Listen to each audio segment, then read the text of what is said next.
Well, welcome everybody. Today is a super exciting day. We have Heather Spencer with us, who has 23 years in the beauty industry. She's a co-owner of a salon, a certified John Maxwell coach, and she really just has a passion for business and leadership. And we are super honored to get to spend the next hour with you, Heather. So welcome. Thank you. Thanks, guys. It's just an honor to be here. I was actually thinking earlier in my 23 years in this industry, how much our lives have crossed paths over the years, from the time I was a young educator till now. And so it's just been so fun to be on this journey of growth.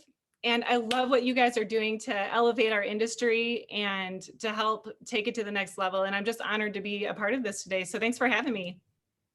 Our pleasure. So, you kind of talked about, you were a young educator. So kind of talk about your journey over the last 23 years. Wow, how much time do we have? It has been a journey. So I did start out, hairdressing has just always been a passion of mine, something that I was driven to from a very young age. And I remember going to my first hair show and just realizing that it was so much more than what I had even anticipated going into it. And so I chose the journey of education, becoming an educator, and that just helped expose me to so many wonderful and amazing aspects of this industry. And then along the way, I decided to open my own salon. So I opened my own salon in 2004. I was 24 years old and my business partner was 22. I mean, we were just babies, but we were passionate and we were driven. And we had a lot of grit and tenacity, which I'm thankful for because, we've had the salon for 17 plus years now. And I really think grit and tenacity, if you had to ask what are the main attributes that have gotten us this far, it is that. Because we all know that, the growth doesn't happen in the glorification moments. The growth happens in the overcoming or in the gritty aspects of what we do. And so salon ownership has been such a wonderful ride. And there've been a lot of cool learning experiences along the way.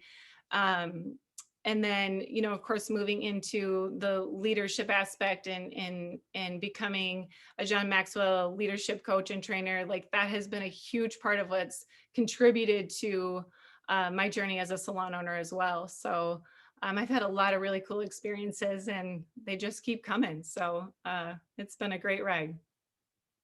I love it so much. I love the fact that you're a John Maxwell coach as well, Heather. And I want to ask you about that. Like, what has becoming a John Maxwell coach done for you? I mean, Sean and I both know what it's done for us, but we're dying to hear and also to tell our listeners what it's done for you as a salon leader. Yeah, it's so interesting because I mentioned that we opened the salon when we were so very young, and we knew that we could do great hair, and we were passionate and we were driven, but we knew nothing about business and we knew nothing about leadership. I mean, we just had no idea. We didn't know. And so I think, we kind of learned a lot of the business stuff along the way, but I still always felt like there was this thing that was missing. It's like I understood the business and I understood how to do great hair, but leadership was that missing link.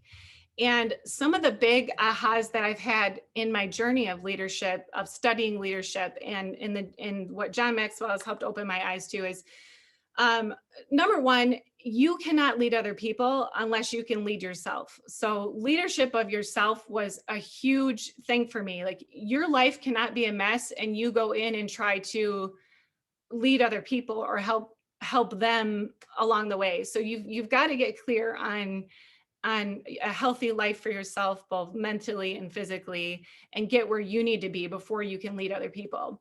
So that was one thing. The next thing I think that was a huge aha for me too was I used to always think leadership was helping these people to become what I wanted them to be, or leading them into this, you guys are, because right? So I think awakening myself to the idea that leadership is about helping other people become aware of the greatness that's already in them and taking that greatness that's already in them and helping them take it to the next level. And all those other things will fall into line, but it isn't really up to us to create this cookie cutter version of ourselves.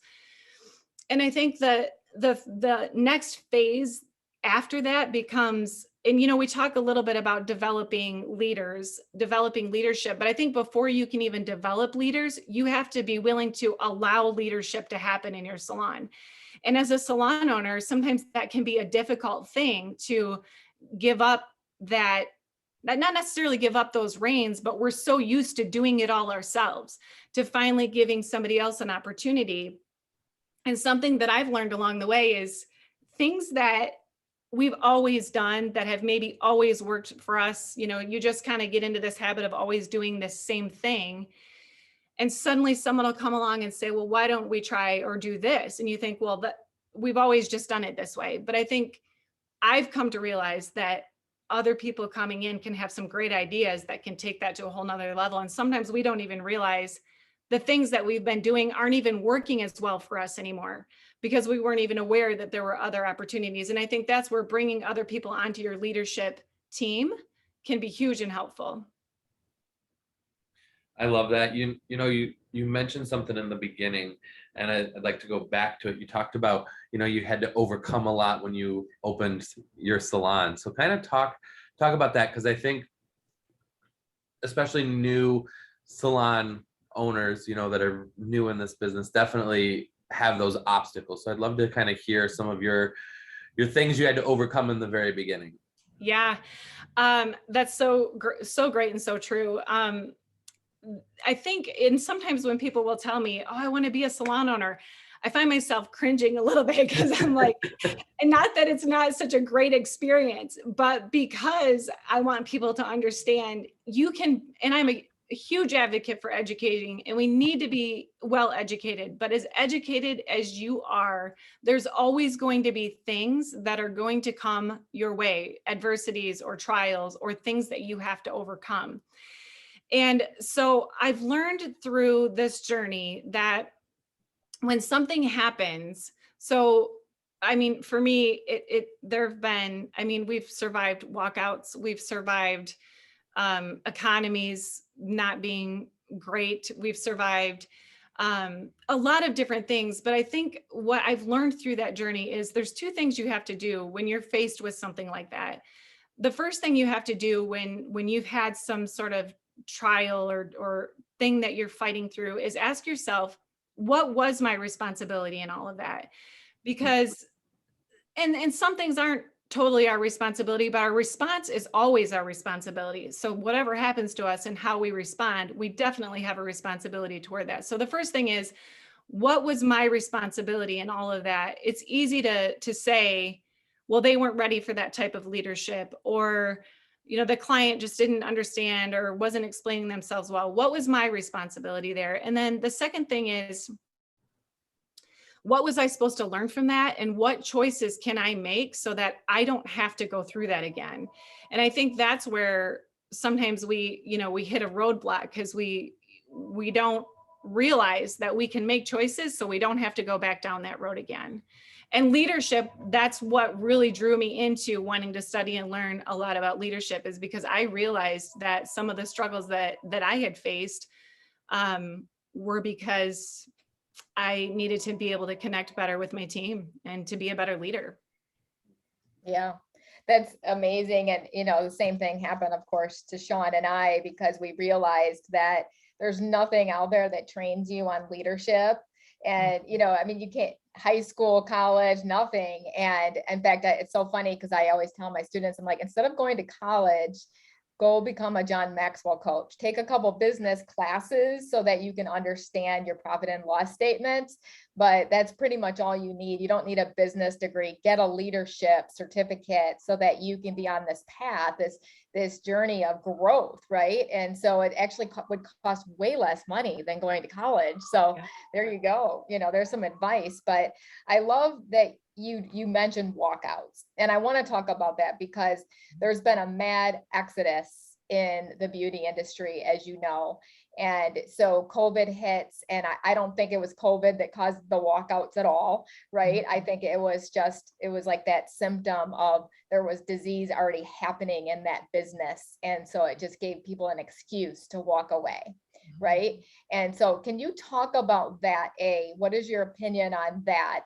And how do you recover from a walkout? My first salon, I didn't recover for at least 5 or 6 years. I can't remember how many years. It was too long, Heather, to remember. I was miserable. I was blaming the people. I blamed the economy. I blamed everybody but myself until I finally held the mirror up and said, hey, Tina, that walkout was your fault. So what you were saying, what responsibility, did I have in this? And so once I could do that, then I started to shift my leadership. So talk about that to salon owners, give advice that it's happening to right now. What should they do and where should they start? Yeah, I was thinking as you were kind of talking there, recovery from walkout, that's huge. And I think because I know for myself, I took it so personally. And so, I love my people. I really do. And I felt like I was making the best decisions, but sometimes we feel like we are, and maybe we're making the best decisions for the business, but the other person doesn't see it that way or see that it's the best decision for themselves.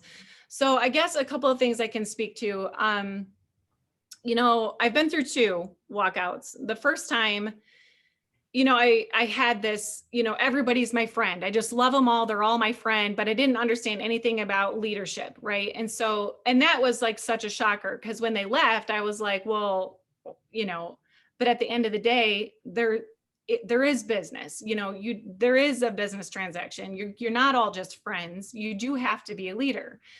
So we rebuilt the team, and then my leadership, because I was feeling a little jaded, I was like, I'm your boss, not your friend.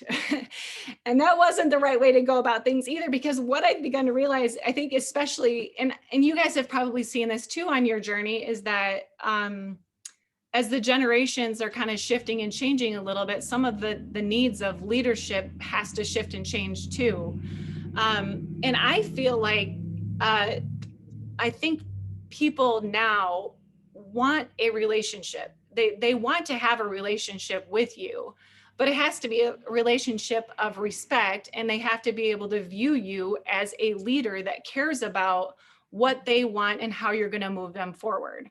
So there has to be kind of a little bit of both, right? You do want to develop relationships with your people. They need that, but you also have to develop it in a way that says, hey, tell me what your needs, what your wants are. What do you need and want? And how can I, as an owner or a leader, help make those pieces come together for you? And I think, especially, now that we're kind of in a situation where, people, I know through COVID, I feel like a lot of salons have, kind of struggled in that area. So now is the time to step up and start connecting with your people, finding out what is it that they're looking for and how can you make those pieces fit. But the other thing I will say to that, just to add on, is sometimes we do have to make decisions that are best for our business, and the people that we have in them may or may not be willing to support that. So as a leader, doing the very best we can to help them understand, but also not being fearful to make the decisions that we need to make, because somebody may or may not agree, or they may. And I will say, after every walkout that I've had, we've come out better on the other side, like way better on the other side, once we rebuilt our team. But the first thing we had to do when we had the walkout was restructure before we started bringing people in. It's very tempting to be like, oh, we got to have bodies. We got to have bodies. Don't do that. Restructure, make all the choices you needed to make that were part of maybe why people left. Then you bring people in under the new structure, right? And then that way you're not making all these changes as people are coming in along the way. I love that you said restructure, and that you were talking about connecting with your team and relationships, and like we've definitely swung the pendulum. Like, we want to be your friend, and then we get burned and we swing it all the way to the other side and say, no, I'm your boss. So talk to that salon leader that's having that struggle to find that healthy boundary relationship where you can have a great working relationship but still have that accountability. How did you build that into your salon? I think part of it was creating intentional space for making those connections. So we connect with our team on a pretty frequent basis. And I think that that's something that we sometimes miss as salon owners. And especially because if you're still behind the chair too, you're super busy. I mean, it's hard to find time. You're not going to find it. You have to create it. So a couple of things that we do that I can just share, we do, the monthly one-on-one meetings where we meet with our team. Each person gets a 45-minute time slot where we go over goals and successes that they've had, opportunities that we see that they could have, in ways that we can help them get closer to their goals. So we do that once a month. We do it at a coffee shop, so it's like outside of the salon. They're more relaxed. There's a little bit more scope for imagination when we're there. And so we do that. We do once a month, we do a team meeting where the whole team is together and we talk about all the things that, happened in the last month and all the things that are coming in the next month, so that everybody's on the same page together. And then I also think just fun team days are important. We do them at least once a quarter, if not more frequently, where we just set days aside that we go do something fun together as a team outside of the salon. And those are all great ways, that's kind of a mix of the having fun that we do and also the leadership and the development of them personally. But I think the key is find out what is it that they want from life? What do they want this job to do for them? And how can you support them in that? So good. What is your business model, Heather, that you exactly follow? Is it W-2 employees, commission, that sort of thing? Can you describe that? Because I know a lot of salon owners are really struggling whether or not they should go to a hybrid model, if you will, because a lot of them have the W-2 employees, independent contractors, and salon suite owners. And so they're kind of getting frustrated because they're losing team members going to suite. So yeah. I know that's a twofold question, probably take an hour to describe, but generally, what's your thoughts on that? So we are a W-2 salon. It's a commission base, but we do pay. It's a W-2 that they get. I think I hesitate to use the word commission salon owner because I know there's a lot of different ways that people can run that. So right. W-2 employee-based commission salon owner. When you have, one thing that I've learned over the years, when you have that business model, you almost have to work harder to give them more. I mean, give them the benefit of why they're there. Why are they in a situation like that? What is the benefit to them? Because if there isn't one, then they are going to want to do their own thing, which I love that there's space in our industry for everybody. There is. And I love that. And whatever it is that your needs are. But if you came to my salon for a reason, then what is the reason for you not staying there?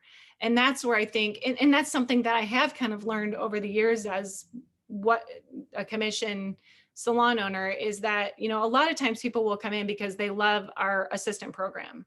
They're young, they're coming out of school, they love the assistant program. But one of the things that we found along the way is they would reach a certain level and then they would fall off because they would feel like, well, I can go make this money somewhere else doing my own thing. So we've had to learn to develop our top, to go back and say, yes, we have this great assistant program, but we have this career path for you so that when you reach this level, we're going to continue to coach you and mentor you and help you to keep growing and really focus a lot on what happens to take those people even to another higher level so that they don't get to that point where they feel like. But I think it is all the extra things that you're giving them, like the coaching and the mentoring and the, if you can afford any type of insurances or things like that, what type of benefits can you give them that they can't give themselves? That's great. You talked about after your walkout, you restructured. So what were some of those things that you had those like aha moments, like, oh, okay, so now we need to go back and redo that. So what were some things that you restructured? So some interesting, I'll just share one of the biggest aha moments in my industry or in my career as a salon owner. It was that beginning of the year, and our accountant called us and he said, "Hey, do you want the good news or the bad news?" And we're like, "Well, I guess the good news." And he's like, "The good news is you had your highest revenue generating year so far." And we were like, "Yes, what could the bad news possibly be?" And he's like, "The bad news is you had your lowest bottom line." And we were like, "Wait, how could we have our highest generating year and our lowest bottom line?" So that was one of the major things we had to restructure, was what is our budget and how do we make all those pieces fit so that the business stays healthy? Because we can't create a great experience for the stylist coming in if the business isn't healthy. So what choices do we need to make so that the business stays healthy? And then, of course, I think also, one of the big things, like I was saying, is finding ways to grow and develop the ones that had already gotten to that level that felt like they could do better somewhere else. So things like finding leadership opportunities for them, or ways that we could continue to help them grow. Extensions are huge. Those were a great way to help them continue to make more money behind the chair that we could support them in. Just different things that we could help them grow from the top. So good. And, Sean and I, when we started the Next Level Salon Leadership course, it's a 6-month course, which we go through the 5 strategies of a healthy business. So I love that you're talking about healthy, right? And so the very first month, sometimes it takes us a year or 2 with some of our salon owners that we're working with, Heather, is really digging in and seeing their profit and loss statements. And many of them will come back to us and say, "You know what, I have never seen a profit and loss statement." And so we're like, "Okay, do you really want to work with this accountant, or do you think you need to get a new accountant?" And so I think that's a question that we need to talk about, because I was so blessed in the school world. I had found an incredible accountant that trained me how to understand my income statements, and put it in Tina language. I always say, "Okay, can you make it colorful and can you put it in Tina language, please?" And so she knows how to talk to me. Sean, my COO over all of our companies, knows how to communicate with me in that aspect, right? So that I can understand. And so can you talk about that? Because I think that's an elephant in the room that needs to be addressed, whether you're a suite owner or, an independent contractor or a W-2 employee-based salon owner as well. Yeah.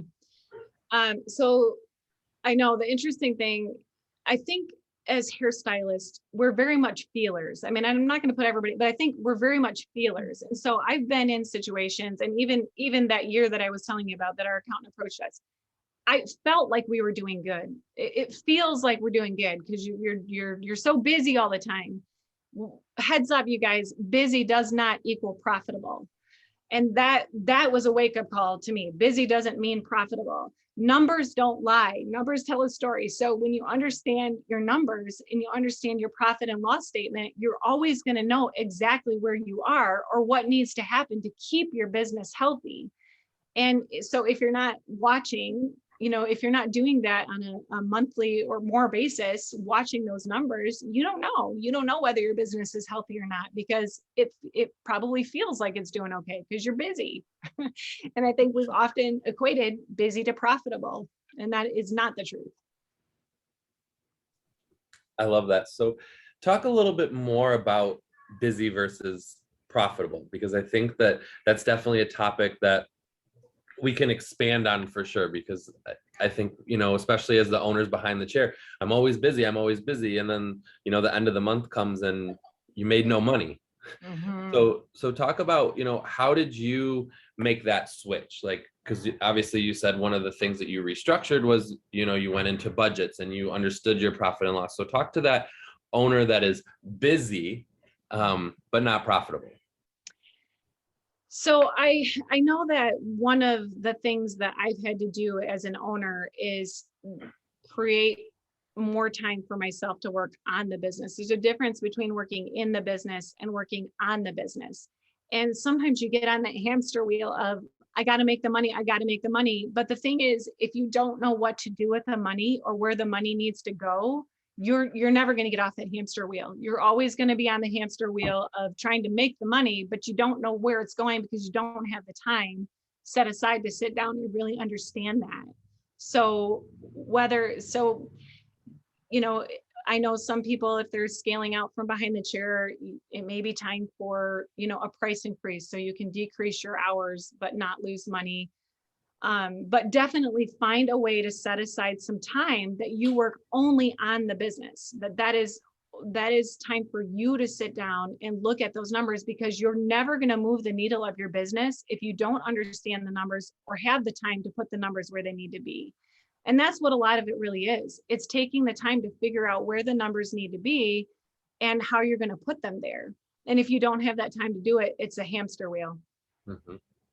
It sure is. And, you know, in the beginning, I had brought on mentors to kind of help me understand my numbers. Obviously, I had my accountant train me. And then, of course, hiring coaches to be able to sit down, look at my numbers. What am I missing? What needs to happen here?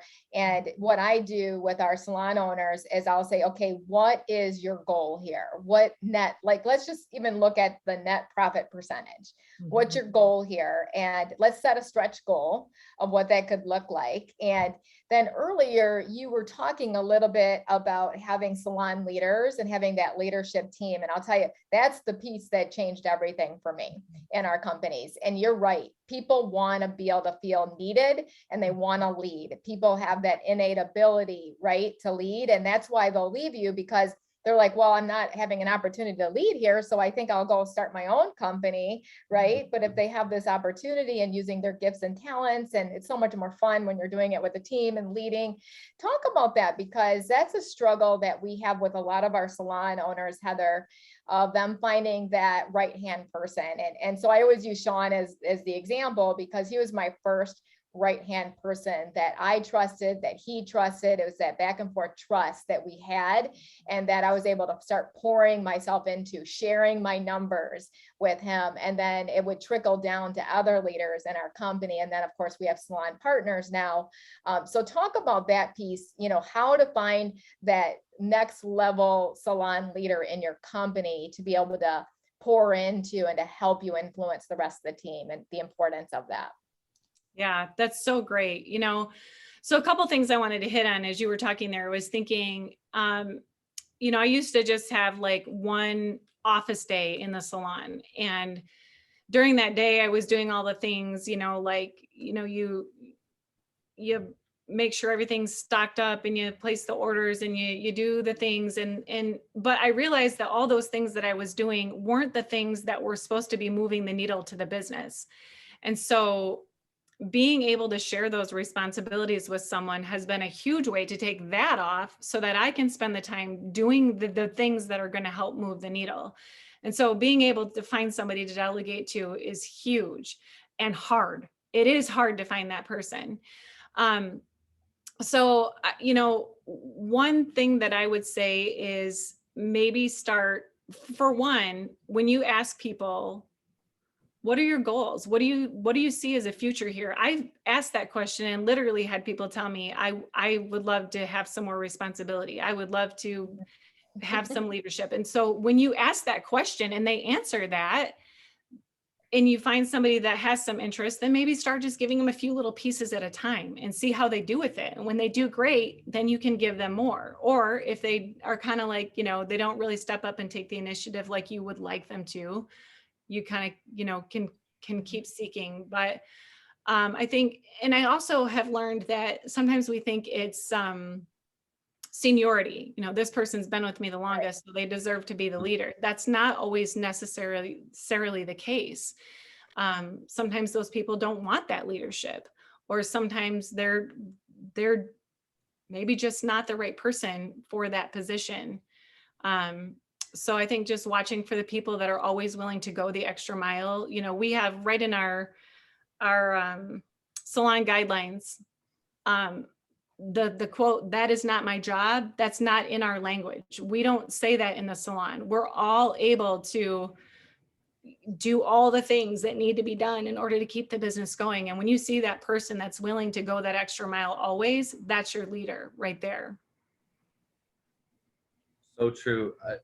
You said, you need to find those things that as an owner, you can move the needle. So what are those things that you found have really helped, or I should say, what is your focus? Like, what are those three areas that you personally as a salon owner focus on to move that needle? Well, I think, one of the underviewed aspects is I think retail or take home. Those are huge aspects of the business that we don't always think about as an owner moving or creating. So creating more opportunity, whether it's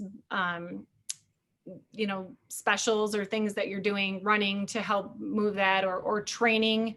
I think training your staff is so huge. So finding times that, whether it's teaching them how to do better at sales, whether it's, take home, or even training them in how guest experience, how do you teach a guest, things like that, things that we don't always have time to do when we're so busy behind the chair. So retail has been an area that, has really, I think, helped take our salon to another level. But yeah, I think just finding areas to continue to coach and mentor and lead them in So good. yeah. Yeah, it's so true. As an owner, we have to kind of look at different areas, right? And so that you're not constantly that chief firefighter too, as a leader, because sometimes you just wait for problems to happen and then you step in. And I was actually just coaching a nonprofit director today, Heather, because we know that nonprofits are really for profits, because if they weren't making a profit, they're not going to be able to stay, right? And there's been a lot of nonprofits that went on under this past year as well too, right? And so really talking to them and saying, okay, what is it that you need to see more of than your people? And I quoted the John Maxwell coach that leaders see more, and more before. And so I had to write down these words: more, and more before. And so what are you not seeing more before your people? What are they seeing before you see that, right? And so that's why you need a coach to always help you to see those blind spots. Like, what are some areas? Yeah, I was just working with a coach recently that he actually coaches teams that do 30% retail to service, RTS. And I'm like, okay, I need a little bit of what you're teaching. And so just always finding that next level coach for myself as well too. And what do I need to be able to get there, right? With retail, because you were talking about that. And so that's an area of weakness for us. And so what are those areas of weakness for you, Heather, that you're constantly looking at and thinking, I keep missing this. I keep missing that's one area for me, is I keep missing that. And I have a list of 25, but that's one of them, right? So what are those areas, and give some advice to salon owners of, what could be their blind spots? I know I keep going back to, they talk about the 80-20 rule, right? So the top 20% is what you should be focusing on, not the bottom 80. And so I kind of keep going back to that, only because, like, from my experience, I've worked so hard at the bottom 80, trying to get everybody up to the same level or up to this certain spot. And at the end of the day, I think, and especially the way that we have our business set up, where people come in as an assistant and then you have your master stylist, and everybody's always going to sort of be at a different level. But I think going in and really working harder on that top 20%, and what can you do to give to develop those people, not versus the others, but in as well as the others, not forgetting that, because sometimes people get to a certain level and we just think they're good, but they always still need that continued guidance, and direction. And I think that a lot of it goes back to, it's not what can they do for you, it's what can you do for them. And that's what makes it all kind of work. So I think continuing to sit down with people and knowing what is it that they're after, what are their dreams and what are their goals. So we do, when I mentioned our monthly meetings where we do these 45-minute sessions with each of the teams. And so we call those their SOS meetings. And so it stands for Success, Opportunity, and Systems. So the first thing that we do is we talk about the successes that they've had the last month, and we have all their numbers printed out. So like I said before, numbers don't lie. So sometimes somebody will come in and be like, I didn't feel like I had a very good month. And I'm like, really? Because look at these numbers. You had a phenomenal month. It just maybe didn't feel like it because you had some higher ticket items and a few little gaps. So numbers don't lie. So we look at the successes that they've had. We really work hard to point out like what were some of the successes. And then the second part would be opportunities. So we look at what are the opportunities that you have to grow. And the great thing about this system is it doesn't matter whether you're an assistant or a master stylist. We're celebrating successes and we're looking at opportunities for growth. And then the third thing that we do, the last S, is what systems do we have in place that can support you in that process? So let's dive through the systems that we have in the salon that can help support you to take a hold of those opportunities. So, you know, I think that we've probably all heard like success is preparation and opportunity coming together at the same time. So sometimes we're not even aware that the opportunity is there, but we have to, by sitting down and actually focusing on where are your opportunities and what can we do to prepare you to get there, that's what's going to help create that success. I love that SOS acronym. That's amazing. Thank you. You've mentioned a lot about, you know, developing your people and giving them a career path. So kind of talk about what that looks like in your salon. What is that career path? Because a lot of times, you know, you're a stylist and you're a stylist. Like that's it. Like that's where it goes. So talk a little bit about, you know, your career path and how you develop your people. Mm-hmm.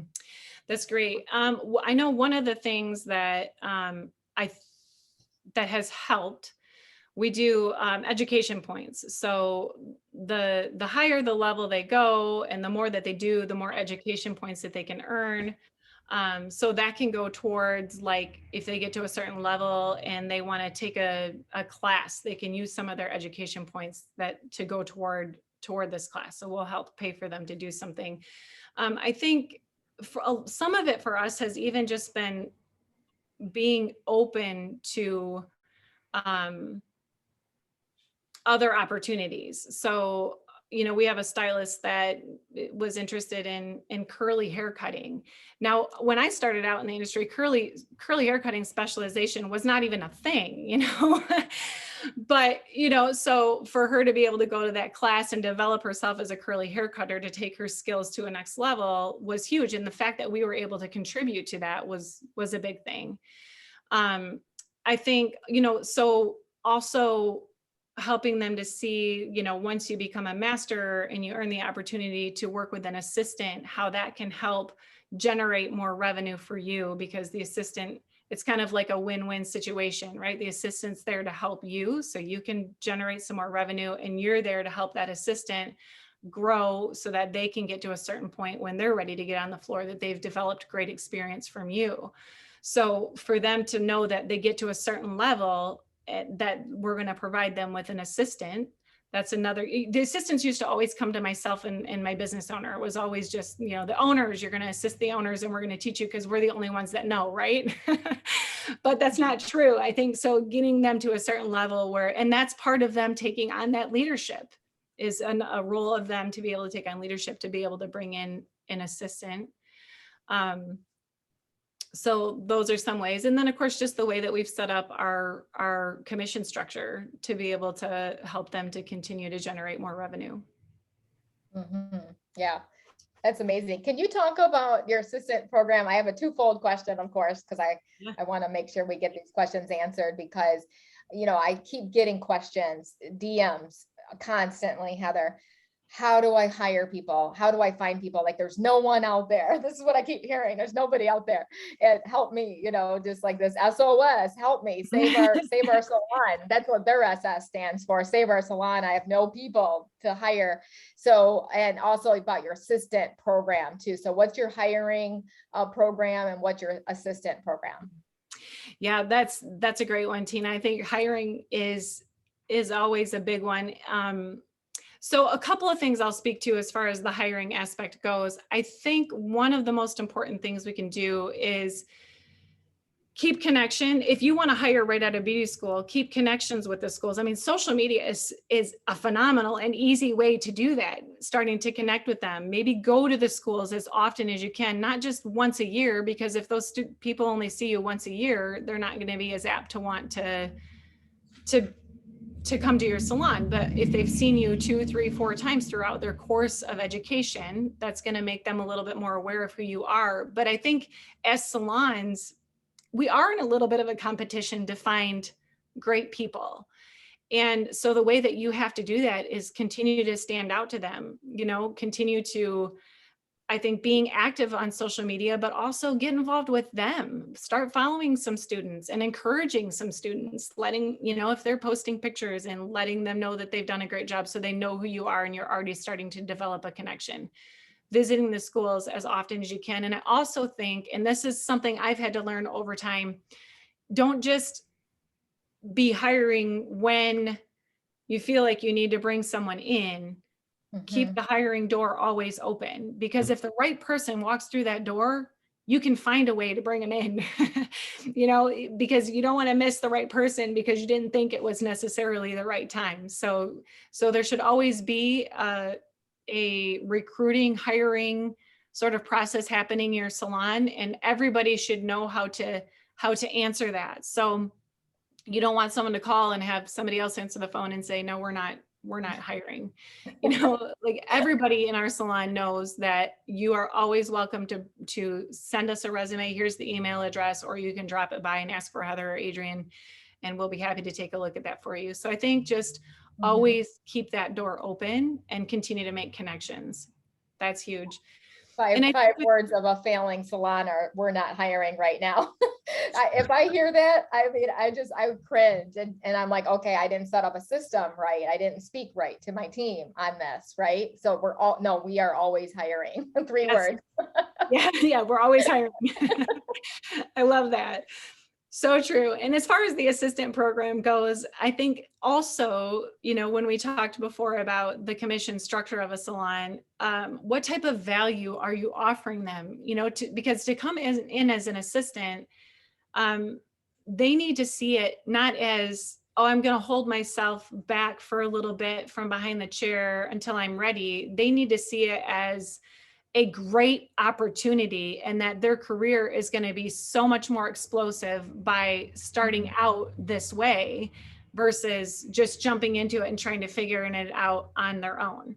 So I think making sure that they understand that there's great value in that process. An assistant isn't, and I mentioned this earlier too, an assistant isn't to come in and do all the dirty work for the salon. An assistant isn't to come in and just be a crutch for the master stylist that's trying to lean heavy. Like, the assistant program is set up to help those people so that when they are ready to go on the floor and serve guests, they're fully prepared and they have all the tools that they need in their belt. So making sure that, you have, so we have times where they're solely assisting the master stylist.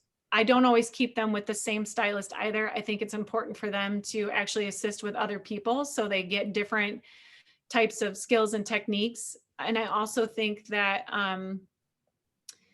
we also set aside specific teaching opportunities for them, classes and opportunities to go through with them. So they're not just assisting the whole time. They're also getting color courses and cutting courses and blowout courses and shampoo courses and all the things that they need.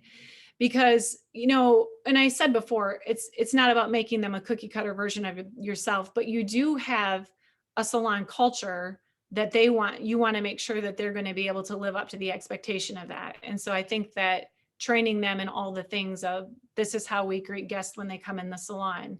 This is the type of shampoo that the guests are going to be experiencing in the salon, right? So it's enveloping them into your culture, as well as giving them the tools that they need. And also it can be a benefit to the master stylists as well. Yeah. How long is your assistant program generally? So we've honestly done it a few different ways. So right now we're kind of at about a 6-month process, but we do always tell them, if you need a longer than 6 months, we're not gonna boot you out at the end of 6 months and be like, okay, you're done. We have the program set up so that by the end of 6 months, you should have everything that you need and be ready to roll out. But, you know, some of that just depends on if there's other areas that they want to continue to develop in, you know, or not. Mhm. Well, thank you, Heather, for joining us. How can, before we get to the final advice you'd like to leave, how can people get in touch with you? Well, they can find me on Instagram, which is heather.spencersalonlife, or they can email me at heather@spencergellisesalon.com. And I would love to connect with people if they have further questions or anything that I could help them with in the future. I love that. So what advice or what last little tidbit would you like to leave with the salon owners and leaders?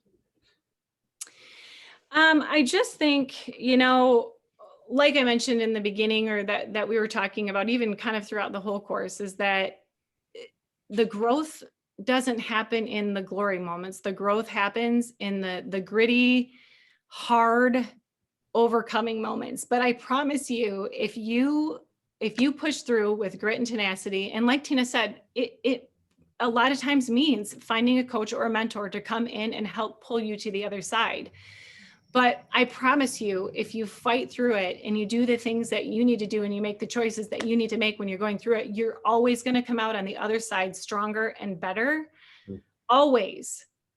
Because that's truly where the growth happens. That's going to help you take that step to success. So keep fighting the good fight.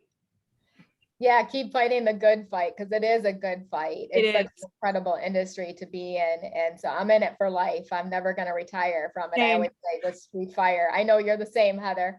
I love you, and I cannot thank you enough for being on today. I know our listeners are going to love every minute of this. Oh, love you guys too. Thanks for having me on. It was truly a pleasure. Bye, Heather. Bye. Thanks, everybody.